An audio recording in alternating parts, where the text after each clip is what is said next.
할렐루야. 오늘 믿음으로 삽시다. 잘 살아봅시다. 그런 주제로 함께 말씀 묵상하고 또 이 한 날 시작합니다. 이요셉님의 오늘 믿음으로 산다는 것이라는 책에 실린 내용이 있습니다. 이분 참 어려웠던 것 같아요.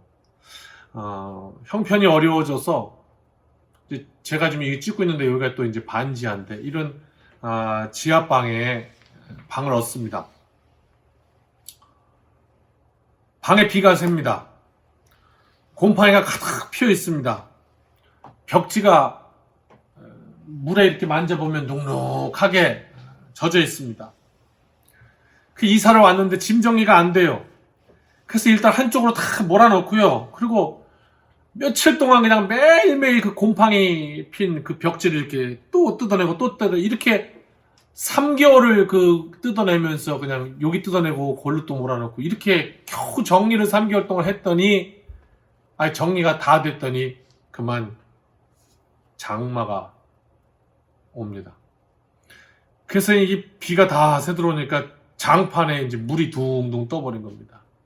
다시 또 장판을 다 걷어내고 그리고 이제 그 시멘트 위에서 2달가량을 살면서 이분이 방에 발 디딜 틈도 없는 그러나 이 이요셉 작가의 인생 가운데 가장 내 인생에 기쁘고 감사한 시간이었습니다 라고 고백하고 있습니다. 이런 장면은 우리가 또 우리의 삶 속에서도 고백되어지는데요. 분명 우리 인생에서의 감사라는 건 어떤 물질적인 풍요 여기서 고백되어지는 것만은 아니다. 그렇게 증거되고 있습니다. 보이는 상황은 최악일지 모르지만 그러나 어떤 인생에게는 어느 때보다도 그 시간이 하나님의 사랑을 깨닫게 되는 너무 소중한 시간이다. 이런 것을 우리가 알게 된단 말입니다. 우리가 살아가는 이 세상은요. 어떻게 해서든지 우리가 사람을 사업을 하든지 장사를 하든지 무엇을 하든지 상대방이 무슨 생각을 가지고 있나 그 상대방의 패를 보려고 노력합니다. 그리고 내가 가진 생각, 내가 가진 패 이거는 안 보여주려고 노력하죠.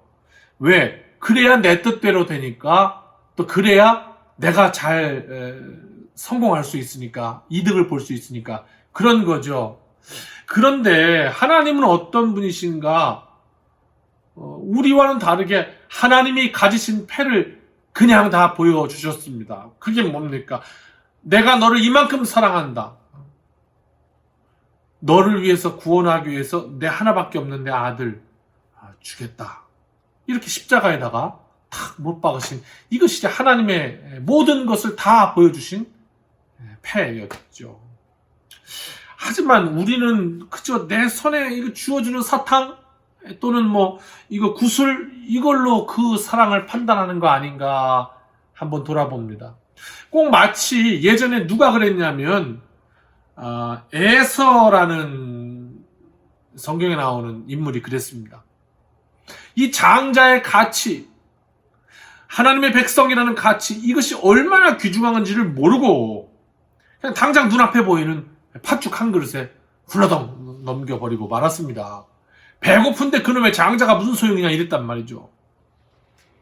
지금 나의 처지나 또는 문제, 우리의 상황이 때로 하나님께서 우리에게 부여하신 그 가치보다도 더 크게 느껴질 때가 많이 있기도 합니다. 그럼에도 하나님께서 우리에게 보여주신 그 사랑, 그것이 내게는 큰 소망입니다. 그래서 시멘트 바닥 위에 장마 가운데 있을지라도 엎친 데 덮친 격이라 할지라도 그 시간이 내게는 가장 기쁨과 감사의 시간입니다라고 고백할 수 있었던 거죠. 오늘 25절 말씀을 봅니다. 이제 하나님께서 이제 이 이스라엘 백성들에게 주시는 말씀인데요. 너무도 명확해요. 하나님의 말씀은 어렵지 않습니다. 그냥 명확하고요. 그 명확한 말씀은 명확하게 이루어지는 겁니다. 이렇게 말씀하시죠. 너가 그 땅에서 아들을 낳고 손자를 얻고 이제 그렇게 살 겁니다. 그러면서 오래 살 때에 만일 그랬어요. 네가 선택하라 이거죠. 만일 스스로 부패하여 무슨 형상의 우상이든지 조각하여 내 하나님 여호와 앞에 악을 행함으로 그의 노를 일으키면, 그러니까 하나님께서 노하실 일을 걸어가면 그게 뭐냐? 우상을 만드는 거예요. 우상을 왜 만드냐? 부패하여 그랬어요. 인생이 타락하는 거예요. 썩어서 하나님이 싫어하시는 일을 한다 이거죠. 하나님의 약속의 자녀가 됐어요. 그래서 믿음 생활해요. 그런데 어느 날 살다 보니까, 세상 속에 살다 보니까 자꾸 이게 더 좋아 보이는 거죠. 하나님의 약속 가치를 잃어버리는 거예요. 그래서 어떻게 부패하게 되는 거죠. 그러다 보니까 우상을 만들게 되는 거죠. 그래요. 세상 살다 보면 참 미혹하는 것이 많아요. 어제 말씀대로 타락하는 안타까운 모습도 있어요. 어제 우상에 관해 살펴봤죠. 그렇게 자꾸 뭔가 내 인생에 기댈 곳을 찾는 거예요. 하나님 말고. 하나님이 내 인생에 도움이 되십니다. 그리고 언제나 우리에게 주시는 그 불기둥, 구름기둥, 만나와 매출하기로 하나님 앞에 감사의 조건이 되는데도 불구하고, 좀 더 좋은 거 없을까? 좀 더 풍년이 없을까? 인생에 바알과 아세라가 내게 더 좋은 걸 주지 않을까? 우리가 돈 하는 거 왜 그러냐? 그 돈이 나를 어떻게 지켜주지 않을까? 행복하게 해주지 않을까? 그래서 돈에 기대고 싶은 거죠. 실제로 돈 많으면 푸근합니다. 그러죠? 많으면 기댈만 하죠. 그런데 우리가 모르는 게 있습니다. 그 돈은 언제든지 한순간에 무너질 수 있습니다. 그 모래성과 같은 거예요. 하나님과 같은 단단한 반석, 어찌 그것이 돈으로 대체될 수가 있겠습니까? 말씀은 간단하게 말씀합니다. 오늘 하나님께서 인생이 하나님 아닌 다른 우상에 기대면 무너진다. 하나님 아닌 다른 것에 시선을 돌리는 순간 결국 망한다. 이것이 오늘 말씀이에요. 26절입니다. 내가 오늘 천지를 불러 증거를 삼노니 하늘과 땅을 봐라. 내가 증거를 세워놨으니 너희가 요단을 건너가서 얻는 땅에서 속히 망할 것이라. 어떻게 하면요? 부패해서 우상 만들면 망할 거야. 말씀합니다. 너희가 거기서 너희의 날이 길지 못하고 전멸될 것이니라. 망한다 그 말입니다. 그 땅에 들어가 하나님 뜻대로 가지 않고 우상 섬기면 망할 거다. 하나님이 잃어버린 백성 망한다. 그것을 하나님께서 천지에다 내가 증거를 삼아 놓겠다. 하늘과 땅에 새겨 놓겠다. 이게 하나님의 말씀이었죠. 그 다음 27절과 28절 계속됩니다. 만약에 잘못된 선택하면 나만 망하는 게 아니라 자손들에게까지. 여호와께서 너희를 여러 민족 중에 흩으실 것이요. 27절 여호와께서 너희를 쫓아보내실 그 여러 민족 중에서 너희의 남은 수가 많지 못할 것이며, 너희는 28절 거기서 사람의 손으로 만든 바 보지도 못하고 듣지도 못하고 먹지도 못하고 냄새도 맡지 못하는 목석의 신들을 섬기리라. 그냥 이것도 나무로 만든 거죠, 종이. 이게 얘가 볼 수 있습니까? 냄새를 맡을 수 있습니까? 들을 수 있습니까? 아무것도 못하는 이거 그냥 아이고 하나님 이렇게 섬긴다는 거예요.